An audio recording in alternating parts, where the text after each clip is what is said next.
хабар додааст. аксари донишҷӯён агар ки наспорида бошад мутаассифона патент ва ҳамин худаш аллакай нарушад кардани қонун ба ҳисоб меравад. Салом тамошобинони барномаҳои Сорубон Сафаров. умедвор ҳастам ки танзиҳати хонаободаем бародарои азиз. инак як мавзӯи нава пешкаши шумо мегардонем. дар видео лайк гузоштана фаромӯш накунед. нафарҳое ки дар Москва қарор дорем ба шумо духтари дандон дар кор боша, агар як бародари тоҷики хидмон дар онҷа стоматолог кор мекунад дар метрои Котельники ба фикрам. номерош мебирояд, ҳамура занг бизанед, тамоми намуд проблемаҳои дандона табобат карда метавонад. мавзӯи асосии имрӯзаи мо ки ҳуқуқ ба иҷозаи иқомат дар Федератсияи Русияро дар соли 2025 дорад. тағйирот ва иловаҳо дар соли 2025 барои гирифтани иҷозаи иқомат дар Федератсияи Русия. дар соли 2025 вазорати корҳои дохилӣ дар бораи додани иҷозаи иқомат ба хориҷиёне ки донишгоҳҳои Русияро хатм карданд беш аз 240 қарори мусбат қабул кардааст. дар ин бора намояндагии расмии вазорати корҳои дохилии Русия хабар додааст. аксари донишҷӯён аълохони хориҷи шаҳрвандони ҷумҳурии мардумии Чин мебошанд, гуфтанд дар ин хабарнома. яъне ки ҳуқуқ барои иҷозаи иқомат дар Федератсияи Русия дар соли 2025 барои донишҷӯён зиёдтар шуд. ёдовар мешавем ки қаблан президенти Русия Владимир Путин фармони вазъи ҳуқуқии муҳоҷирони ғайриқонуниро дар кишвар имзо карда буд, ки аз ин бармеояд хориҷоне ки дар Русия ғайриқонунӣ ҳастанд бояд вазъи худро қонунӣ кунанд ё кишварро то санаи муайян тарк кунанд. гуфта мешавад ки муҳлати муқаррарнамудаи иҷозаи иқомат яъне ки вид на жительства дар соли 2025 барои донишҷӯён танҳо зиёд карда шуд.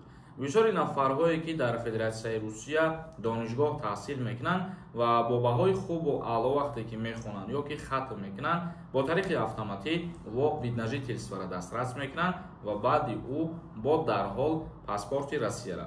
яъне ки нафарҳое ки бо баҳои хуб мехонанд дипломои Россияра дастрас мекунанд, гуфта мешавад тибқи қонун бармеояд ки во бе ягон проблема метавонанд гражданствои Россияра дастрас мекунанд.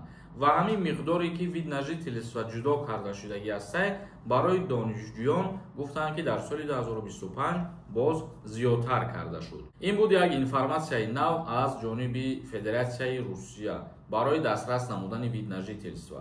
акнун комментарияҳои шуморо мехонем ва ба саволотон ҷавоб мегардонем. бо диққат гӯш кунед. ширкати шифофармо ҳиҷомаи ройгонро дар шаҳри Москва барои шумо пешниҳод мекунад. инчунин доруҳои гиёҳӣ барои простатит, доруҳо барои қадро баланд кардан, барои мӯи сар ва риш баровардан, барои фарбе ё хароб шудан. боварӣ надоред, худи ҳозир дар рақамҳои рӯи экран дар тамос бошед. шифофармо дар хизмати шумо. комилов нависонда.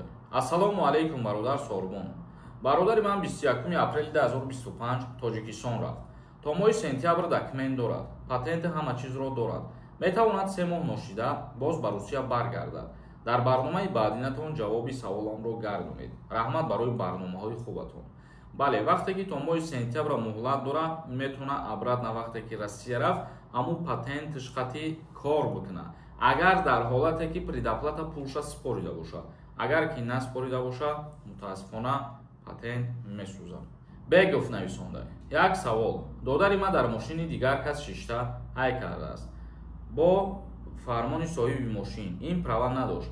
бо дигар мошин бархӯрда одамони дигар мошин ҷароҳати сабук бардоштанд ва даъво надоранд. лек додари маро 112 қисми 4 статья задам, сезо бурдам. ҷавоб ямиро мегуфтем. пешакӣ раҳмат. бо кадом кодекс дар назар дорӣ? кодекси Россия ё ки кодекси ҷумҳурии Тоҷикистон? ишам менависонди хуб мешид.